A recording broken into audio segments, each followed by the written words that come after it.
নমস্কার বন্ধুরা, পুষ্পদি রান্নাঘরে তোমাদের সবাইকে স্বাগত। কেমন আছো বন্ধুরা? আশা করি খুব ভালো আছো। দেখো, আজকে রোজকার মতন আজও রান্নাঘরে চলে এসেছি। আমি একটা মিষ্টি রেসিপি করব। তার জন্য আমি এখানে দেখো গাজর, ছোট ছোট গাজর আমি 4টে গাজর নিয়ে নিয়েছি, আবার ছাড়িয়েও নিয়েছি এবং ছাড়িয়ে ধুয়ে নিয়েছি। গাজরগুলোকে এরকম গ্রেটারের সাহায্যে গ্রেট করে নেব। দেখো গ্রেট করে নিচ্ছি, যতটা পারা যায় ততটা সরু গ্রেটারে করেই গ্রেট করে নেবে, তাহলে এই মিষ্টিটা খুব ভালো হবে। আর প্রথম থেকে শেষ পর্যন্ত বন্ধুরা তোমরা দেখবে আমার এই ভিডিওটা, তাহলে বুঝতে পারবে আমি কিভাবে এই মিষ্টিটা বানাচ্ছি। এইভাবে 4টে গাজরই আমি গ্রেট করে নিচ্ছি। গাজরটা আমি গ্রেট করে নিয়েছি।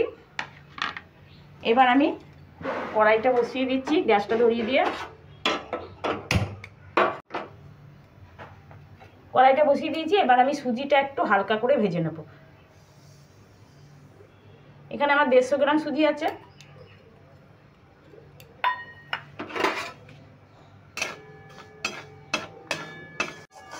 সুজিটা ভেজে নিয়েছি 2 মিনিট। তারপর হালকা লালচে করে আমি ভেজেছি, ঢেলে নিলাম একটা পাত্রে। এবার আমি এই কড়াই বসিয়ে দিচ্ছি। কড়াইতে আমি 2 চামচ ঘি নিয়ে নিচ্ছি।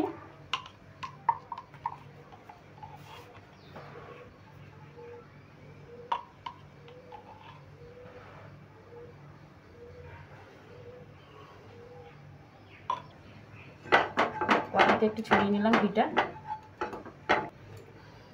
এবার আমি যে গ্রেট করে রেখেছি গাজরটা আমি দিয়ে দিচ্ছি ঘিটার মধ্যে।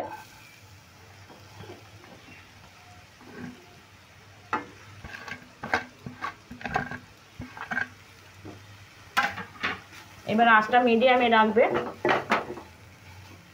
যে গাজরটাকে ঘিয়ের সঙ্গে একটু ভালো করে ভেজে নেব, একদম মিডিয়াম আছে। একটু নেড়ে নিলাম। এবার একটু সামান্য নুন দেবো, নুন দিলে গাজরটা একটু নরম হয়ে যাবে।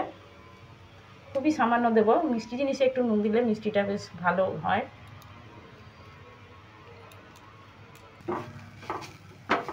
এবার এর মধ্যে কাজু বাদামটা যেটা আমি কুচো কুচো করে কেটে নিয়েছি সেটা আমি দিয়ে দিচ্ছি। কিশমিশটাও দিয়ে দিচ্ছি, এটা কুচো কুচো করে কেটে রাখা। এইগুলো দিয়েও একটু নেড়ে ভেজে নেব ঘিয়ের সঙ্গে আর গাজরের সঙ্গে। গাজর, কিশমিশ আর কাজু আমি একটু ভালো করে ঘি দিয়ে ভেজে নিয়েছি। এবার আমি দিয়ে দেবো এখানে যে বাটিতে আমার 200 গ্রাম চিনি আছে, এর থেকে অর্ধেক চিনিটা আমি এতে দিয়ে দিচ্ছি। অর্ধেকটা আমি শিরা করে নেব।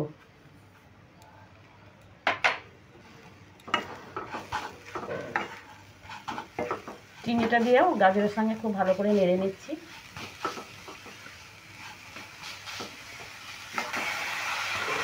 দেখো চিনিটা দেওয়াতে গাজরটা নরম হয়ে গেছে।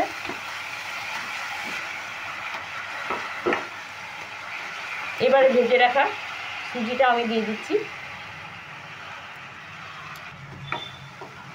আর এই কাজটা অবশ্যই তোমরা মিডিয়াম আঁচে করবে। দেখো সুজিটা দিয়েও গাজরের সঙ্গে খুব ভালো করে মিশিয়ে নিচ্ছি। এবার দিয়ে দিচ্ছি আমি 2 চামচ ময়দা। এটা চাইলে তোমরা আটাও দিতে পারো, একদম জাস্ট 2 চামচই আমি দিলাম।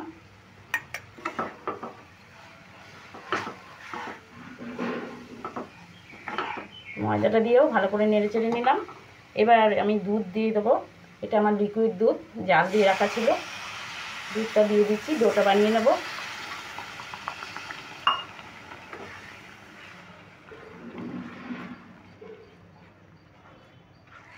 তোমাদের কাছে যদি লিকুইড দুধ না থাকে তোমরা আমুল দুধ, শূন্য দুধ দিয়েও করতে পারো। আমি এই পুরো এই গ্লাসের 1 গ্লাস দুধই দিয়ে দিলাম, পুরোটাই দিয়ে দিলাম।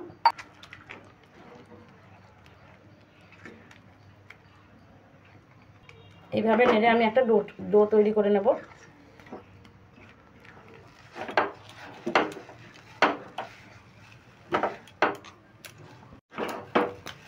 দেখো ডোটা একদম রেডি হয়ে গেছে। এবার আমি গ্যাসটা অফ করে দিচ্ছি আর ডোটাকে নামিয়ে নিচ্ছি একটা পাত্রে। এবার একটু ঠান্ডা করতে দেবো। দেখো এটা এবার ঠান্ডা হয়ে গেছে। এবার আমি হাতে করে একটা শেপ দিয়ে নিচ্ছি। আমি হাতে করে একটু শেপ দিয়ে নিয়েছি। আবার একটা বেলনা নিয়েছি। এটা এবার একটু দিয়ে আমি সমান করে নেব।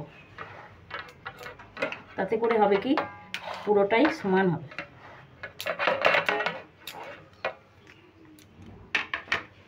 এবার আমি এটাকে শেপ করে কেটে নেব। এই দেখো আমি চারদিক থেকে একটু কেটে বাদ দিয়ে দিচ্ছি। এগুলো আমি কাজে লাগিয়ে নেব যাতে করে চৌকো শেপটা খুব ভালো হয়।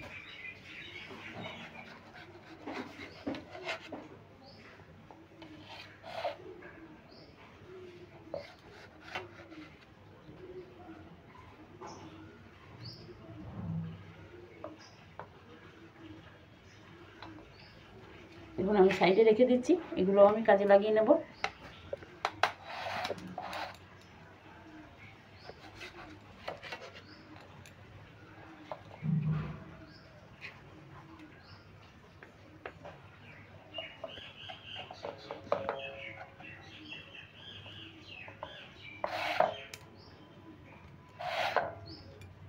এবার একটু শেপ করে কেটে নিচ্ছি চৌকো চৌকো।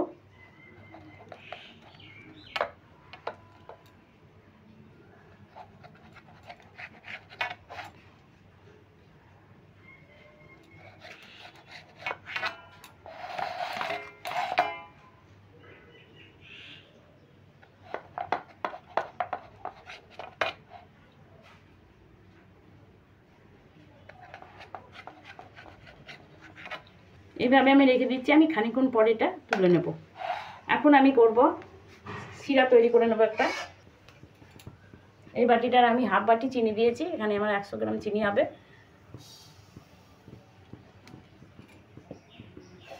আর দিয়ে দিচ্ছি এই বাটিটার 1 বাটি জল।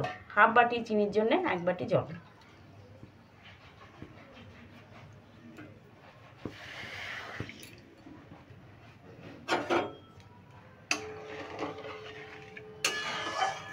চিনির শিরাটা এমনভাবে তৈরি করতে হবে যেন চিপচিপে খুব আঠালো হবে না। জাস্ট চিনিটা গলে যাওয়া পর্যন্ত একটু সামান্য হালকা চিটচিটে ভাব হবে, এই সময় বন্ধ করে দেব। এই চিনি শিরাটার জলের মধ্যে আমি 2টো এলাচ দিয়ে দিচ্ছি, ফাটিয়ে মুখটা ফাটিয়ে দিয়ে দিয়েছি। সাইড থেকে যেটা কেটে নিয়েছিলাম ওটাও আমি একটা শেপ দিয়ে নিচ্ছি। আর দেখো চিনি শিরাটাও আমি এদিকে বসিয়ে দিয়েছি আর চিনিটা একদম গলে গেছে।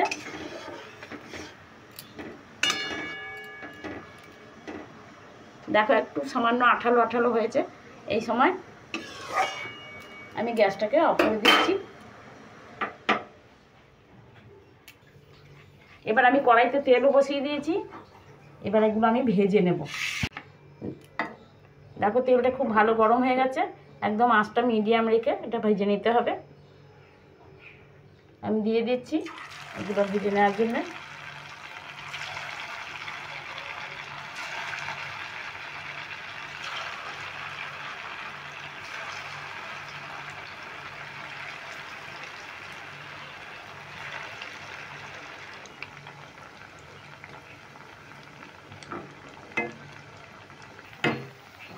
দেখো উল্টে পাল্টে আমি একদম লালচে করে ভেজে নিয়েছি।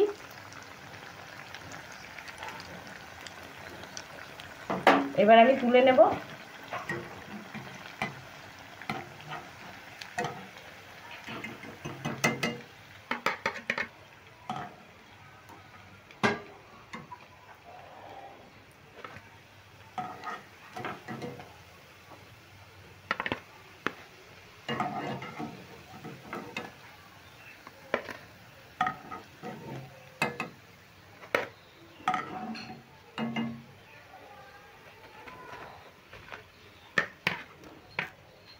এবার দ্বিতীয়বারে এগুলো আমি ভেজে নেব একইভাবে।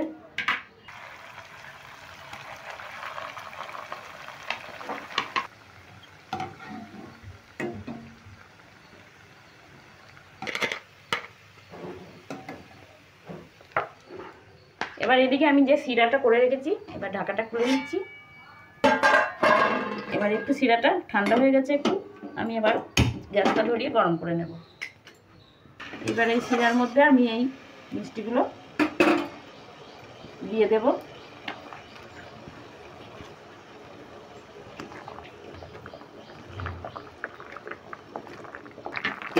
এবার আমি গ্যাসটা অফ করে দিচ্ছি।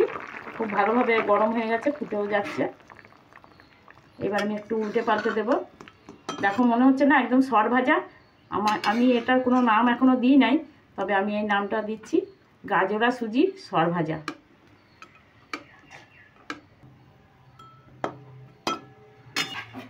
দেখো ভালো মতন আমি রসে দিয়ে ডুবিয়ে দিয়েছি। এবার আমি আস্তে আস্তে তুলে নেব।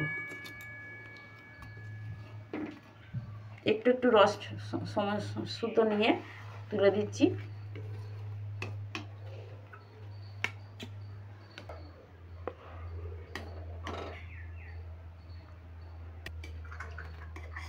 তা বন্ধুরা, আমার এই রেসিপিটা যদি তোমাদের ভালো লেগে থাকে, কমেন্ট, লাইক, শেয়ার করতে ভুলবে না।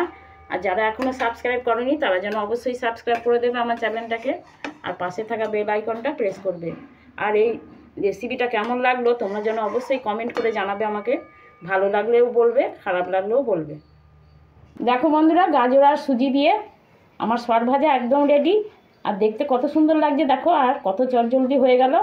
দেখো কতটা সুন্দর হয়েছে। একটা তোমাদের কেটে আমি দেখিয়ে দিচ্ছি। দেখো কতটা নরম হয়েছে। দেখো একদম নরম তুলতুলে হয়েছে, যে কেউ খেতে পারবে। তাহলে বন্ধুরা আমি এবার আসি, পরের দিন আবার অন্য কোনো নতুন রেসিপি নিয়ে তোমাদের কাছে চলে আসবো। তোমরা ভালো থেকো, সুস্থ থেকো।